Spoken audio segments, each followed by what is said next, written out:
Live from KSAT 12, the Nightbeat starts right now. And tonight we're seeing how San Antonio ISD's decision to close schools will likely affect more than students, parents, and teachers. We know that the district is going to close more than a dozen campuses. That's what the board voted to do on Monday. And tonight, the night team's Avery Everett explains how those closures are now affecting real estate in San Antonio.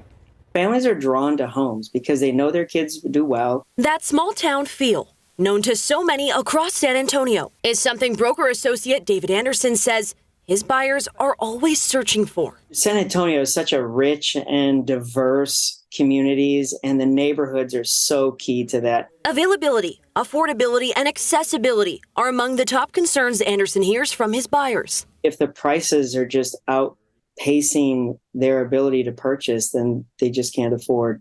It's difficult to afford. It's not unattainable, it's just difficult. Now he says the San Antonio Independent School District's decision to close more than a dozen of its schools could change the scope of the market. But many questions are still unanswered with these closures and mergers. Anderson says it's going to impact owners and buyers in different ways. Homeowners are being affected differently because their lives are being disrupted. So that's much different than a buyer who's entering a community is going to be looking at a community. Because they're going to come with a different perspective. The district saying this resizing will reallocate more resources to students with less building maintenance. But families say it comes with a loss of neighborhood identity. It's torn. It's a very emotional issue because those schools have played an important role. With growth citywide, Anderson says these decisions could push buyers to different directions from downtown. That's where people are moving to. Still a lot more to be decided for the staff here, families, and the actual school buildings themselves. We have multiple stories breaking down the different sides of this SAISD decision already on KSAT.com.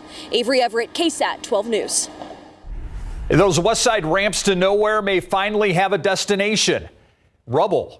What's left of a damaged pedestrian bridge on Castroville Road will come down. The city's demolition decision comes nearly 9 months after the Pedro Romero Bridge was hit by a dump truck. It took the bridge out. We showed you those ramps to nowhere in our Westwood Square Know My Neighborhood series last month. Neighbors told us they wanted the bridge to be replaced with a ground level crosswalk. Public Works, though, says it will design a traffic signal for that same spot. Governor Abbott's push for a school voucher-like program has hit another snag. The Texas House voted to remove that program from an education bill. 21 House Republicans sided with Democrats to pass the amendment to House Bill 1, and they voted 84-63. The Texas Tribune is reporting that those Republicans are from mostly rural districts. They also include 3 members of a House Education Committee that has yet to take up a Senate version of that bill. Now, the governor wants to allocate tax dollars to help families cover private school tuition. Now, in a statement released tonight, he vowed to continue to fight for that program. Yeah, he said in part, quote, "I will continue advancing school choice in the Texas legislature and at the ballot box, and will maintain the fight for parent empowerment until all parents can choose the best education path for their child," end quote. The governor has said he will continue calling special sessions until school voucher legislation is passed. All right, listen to this. ERCOT says it's ready for this winter. The agency that oversees the Texas power grid canceled its request for additional power. ERCOT says the decision was due to, quote, limited response from the market. But President and CEO Pablo Vegas went on to say, quote, ERCOT is not projecting emergency conditions this winter and expects to have adequate resources to meet demand. In a statement from ERCOT, it says it's also made several improvements since the winter storm and power outage of 2021. And those include weatherization inspections, adding fuel for generators, and also improving its weather forecasts and maintenance. A reminder for you, Monday, November 20th, this Monday is the deadline to apply for San Antonio's home rehabilitation program. Those who are selected can receive a forgivable loan. Hundreds of people have already applied for the annual program. The director of the Neighborhood and Housing Services Department says they have funding to help about 600 people a year. Applications can only be submitted online. And for more information and the link to that program, how to apply, you can head to KSAT.com. This is a first in 21 years. The Alamo Dome is going to turn a profit for the first time since 2002. Yeah, that was the last year the Spurs called the Dome home. And as the night team's John Paul Barajas reports, it appears what's good for the Alamo Dome could be good for the Alamo City. From big-time concerts to the Spurs coming home game and breaking the NBA attendance record, the past year has been busy for the Alamo Dome, and its financials are proof of the stadium's strong draw. It's not about the buildings making money. It's about bringing those events to our city. And the economic impact from those events are really what these buildings are about. Steven Zito is the Assistant Director of Entertainment for the Alamo Dome. While news of a $1.6 million profit is welcome news, he says his team's main goal is to be good for all businesses. It's one of the main reasons this bar, Francis Bogside, opened at St. Paul Square location back in May. Before the event starts, you can see thousands of people walking. They'll stop in, and we get a full house like as soon as we open the door. Alibi's owner Nick Johnson says he's excited to see the resurgence at the Alamo Dome and the drastic difference in business whenever they have an event. The area is popping all the time. We've got concerts going on over the dome. In 2 days, you do as much as you normally do in a week or a week and a half. A May 2023 study by St. Mary's University shows the Alamo Dome has generated nearly $4 billion for the city of San Antonio and surrounding businesses since it opened in 1993. Zito adds since the Spurs left, they've had to fill 45 additional event days, but it also gives his team an opportunity to bring different entertainment to San Antonio. Disney on Ice, Monster Jam, it's quite the array. You can't forget the KSAT Pigskin Classic. That's exactly right. Back out here, the UTSA tailgate is still going strong as the Roadrunners face off USF inside the Dome. And this is just one of over 120 events that Alamo Dome has held just this year to help them turn that profit. As for what's to be expected in the years to come, Alamo Dome staff said that's hard to predict, but they already have some big-time events lined up, like the NCAA Men's Final Four in 2025 and Women's Final Four in 2029. And you can't forget about country star Luke Combs playing here back-to-back nights this upcoming May. At the Alamo Dome, John Paul Barajas, KSAT 12 News. Just glad to see they're turning a profit down there. Thank you, John Paul. Let's do your Nightbeat News Flash. Funeral services held today for Jorge Pastor, the Austin police officer who was shot and killed in the line of duty. Officer Pastor, a member of APD's SWAT team, was killed November 11th by a gunman who was attacking two women. He leaves behind a wife and two stepsons. He was 38 years old. Former First Lady Rosalyn Carter has entered hospice care at her home in Plains, Georgia. In May, the Carter Center announced the 96-year-old Mrs. Carter suffering from dementia. Her husband, 98-year-old former President Jimmy Carter, entered hospice back himself in February. The Carters continuing to spend the time they have left with each other and their family. And that's a look at your Nightbeat News Flash. Now, on a lighter note, this Thanksgiving is already extra special for hundreds of families in the Edgewood ISD. They just don't need to worry about buying Thanksgiving dinner because officers with the Edgewood ISD Police Department are taking care of that. Through next week, officers are going to be delivering turkeys and all of the ingredients for side dishes to families in that district who wouldn't otherwise have the holiday meal. The district's police chief says that this is really what community is all about. I want my kids to feel normal. I want them to help mom, help dad, help grandma. Oye, esa abuelita, mira, you're going to cook it for us? I am, mijo. Vénganse. You know what I mean? I want that. I want them to have what everybody else has. And the police department is hoping to deliver 250 Thanksgiving meals by next Tuesday. They're doing an awesome job. Loved what he said. Yes. I want kids to feel normal. Happening tomorrow, Reverend Jay Robinson and Gospel Vision hosting their own Thanksgiving giveaway. 500 turkeys will be handed out on a first-come, first-served basis. One turkey per vehicle. It'll be from 10 a.m. until 1:30 in the afternoon at the Barbara Jordan Community Center on East Commerce Street.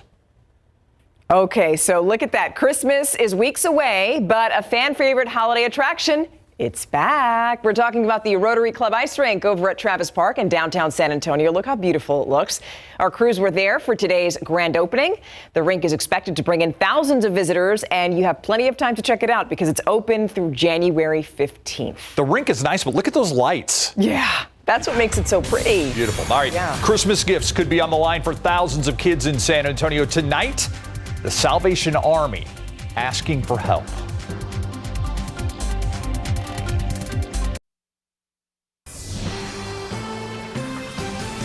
Bringing holiday joy to kids across San Antonio. That's the mission behind the Salvation Army's Angel Tree program. But this year, that program is in jeopardy. This is a dire situation, and we're depending on the community to help us step up and get these 6,000 kids taken care of. So that's Brad Mahar with the Salvation Army. He says the space that was going to be used to sort out gifts and other donated items for families isn't going to be ready in time. So the group is hoping that a local business or even someone with a warehouse has the space that they can use for the next few weeks. Yeah, they're asking for that place with at least 20,000 square feet, AC, running water. They said they'll leave it better than they found it. It's a gesture that could save Christmas for thousands in our city. Hopefully somebody can help them. Yeah. 65 degrees out there right now. Let's get you ready for the weekend, Adam. Yeah, that's the key. Getting ready for the weekend, being Friday night. So let's get you right out the door, actually, to start the day tomorrow. We'll be 58 degrees at sunrise and mostly cloudy, I think, not just to start the day, but throughout the day. 64 at noon and then 68 the high temperature, a light northeasterly breeze. Sunday, pretty much the same, 57 in the morning, a high temperature of 70 degrees by Sunday afternoon. And we can't rule out a stray shower or two on Sunday. We're talking about a 10% chance. That's about it. Monday, a 10 to 20% chance, but overall rain chance is very slim. Notice our high temperature trend up to near 80 on Monday, and then we drop back down into the low to mid 60s as we get into next week. By Tuesday, even through Thanksgiving, excuse me, we're looking at high temperatures at that point in the low to mid 60s. There's actually a weak cold front that's moving through right now. You can see how the wind is shifted northerly. That's a sign of this front. Very weak. It's basically a wind shift and a little drop in the humidity. Notice the dew points in the 50s behind it, down to 57 right now in San Antonio, but some dew points in the low to mid 60s out ahead of that front. So very weak, not having a big impact on our conditions. However, the Monday cold front, as I showed you, will drop temperatures even more as we get into next week. You look at readings across the state, 60s locally, a little bit cooler off to the north, but not a big temperature drop with this cold front that we have moving through. Pretty negligible in terms of the temperatures. Upper level highs still down to the south, so we had this nice conveyor belt of mid and upper level cloud cover coming in from the Pacific. Gave us a beautiful sunset this evening.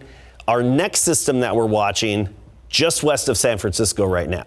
Same system we've been talking about for several days, finally working its way eastward, will continue to do so. Help push that Monday cold front through. That's later on Monday. Monday's still a warm day, but later on Monday that cold front moves through. Now the wild card for Thanksgiving is this. Little dip in the upper level flow, a little trough is likely to be progressive and move on out of here. But we're just watching for the unlikely scenario that this cuts itself off, basically pinches off from the main flow and then spins here through Thanksgiving. In that unlikely scenario, we would have to introduce a chance of rain. Right now, we're thinking a sunny, dry Thanksgiving and even travel day on Wednesday. A-OK, travel day Friday, A-OK, just fine. A lot of sunshine, those cooler temperatures with highs back in the 60s, so below average. And notice those morning temperatures back in the lower 40s as we get into next week. So feeling a bit of a chill back in the air then. I mentioned those Pacific clouds. Check out that sunset we had earlier today. Beautiful. Gorgeous. Thank you. I was looking at that forecast. I'm hosting the Light the Way at University of the Incarnate Word tomorrow night. Yes. So I was like, 60s, maybe a sweater. There you go. Maybe. A lot of weather. Let's talk sports. Let's talk about Bernie and Lavernia. Yes, so it was our big game, and you were able to watch it on MeTV tonight. And this was a fantastic contest, and Lavernia ends up upsetting Bernie, the #1 4A team in the area. And in the NBA, the Spurs Kings played tonight, and San Antonio blew another big lead. Coming up.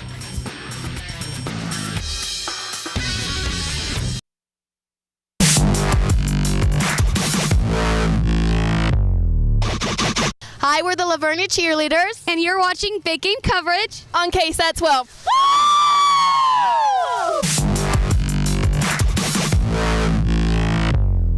It's our game of the week, the Bernie Greyhounds versus the Lavernia Bears. Comalander Stadium was the site of this second-round Class 4A Division I playoff matchup between the former district rivals, Bears and Greyhounds.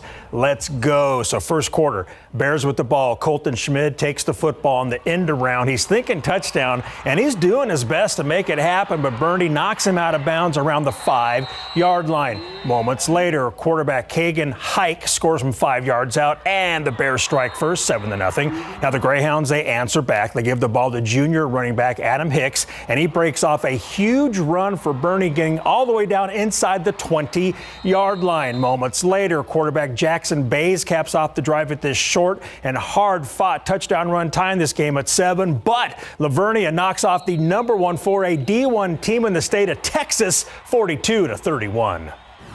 It was a battle for sure, all 4 quarters. They're a great team. They're really well coached, offense and defense. But at the end of the day, I just think that our coaches taught us to just want it more, and we fired off on all cylinders tonight on all 4 quarters. So it really means a lot for us.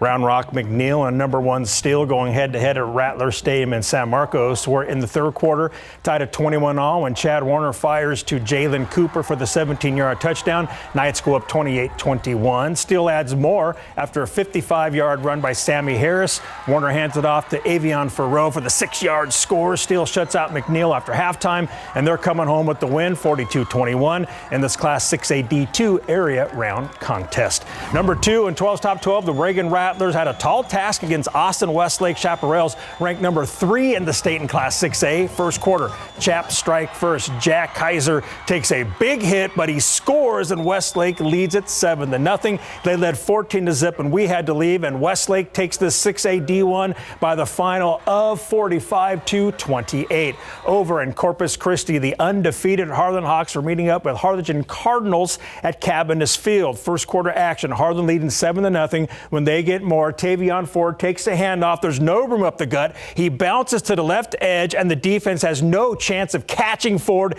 79 yards to the house, cashing in on the 14-point lead. Ford put pedal to the metal, and bye-bye, folks, and Harlan is moving on 48-0.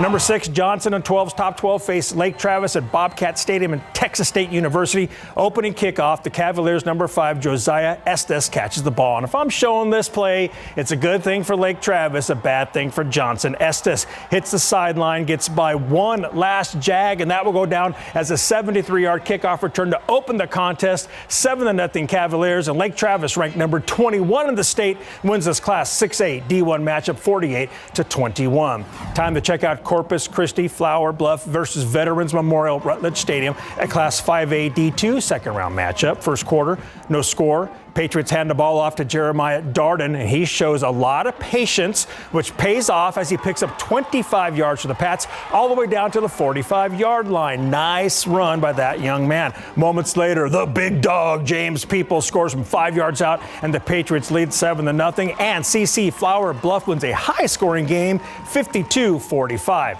Let's take you to Hero Stadium, Corpus Christi, London in town, to take on number 8, Blanco. Second quarter, Blanco at midfield. Cameron Anderson fakes the handoff to his teammate, decides to keep it himself. He fakes out the D and our photog, but here he comes. Anderson down the sideline. He sees the traffic, turns to his right, takes off across the field, avoiding the tacklers, and he's running away for the touchdown. That may win best run for the best of big game coverage on Sunday night. The final from Heroes, Blanco wins the game 55-24. Let's take you to Bulldog Stadium tonight out in Marion. That's where Goliad is facing number 3 Hondo. Third quarter, Goliad up 28-14 at halftime when Eli Luco gets the call. He stays just ahead of the Hondo D, steps on the gas with a 44-yard touchdown run. Hondo would stop the next Goliad drive by forcing a fumble. Now they turn that into points. DJ Richter connects with Ryan Gilliam for the Hondo touchdown. And the final from Marion, Goliad gets the dub 41-21. Out at Antonian, the Apaches were ready to get the TAPS playoffs started against Addison Trinity Christian. The Trojans strike first. QB Aiden Mills has Matthew Cortez wide open over the middle for a 17-yard touchdown, but the Apaches come right back. Jace Toscano takes it himself for the 5-yard touchdown run. After another Trinity Christian touchdown, the Apaches wanted to answer right back before halftime. Toscano fakes out the D so that Adon Samaniago would be all alone for another touchdown as the Apaches get the playoff dub. 55-28 is your final. Still to come after the break, the BGC road trip featuring area schools Davenport and Bandera. Plus, we got the Spurs and it's senior night for UTSA football. But first, let's listen to the Reagan Rattlers drumline.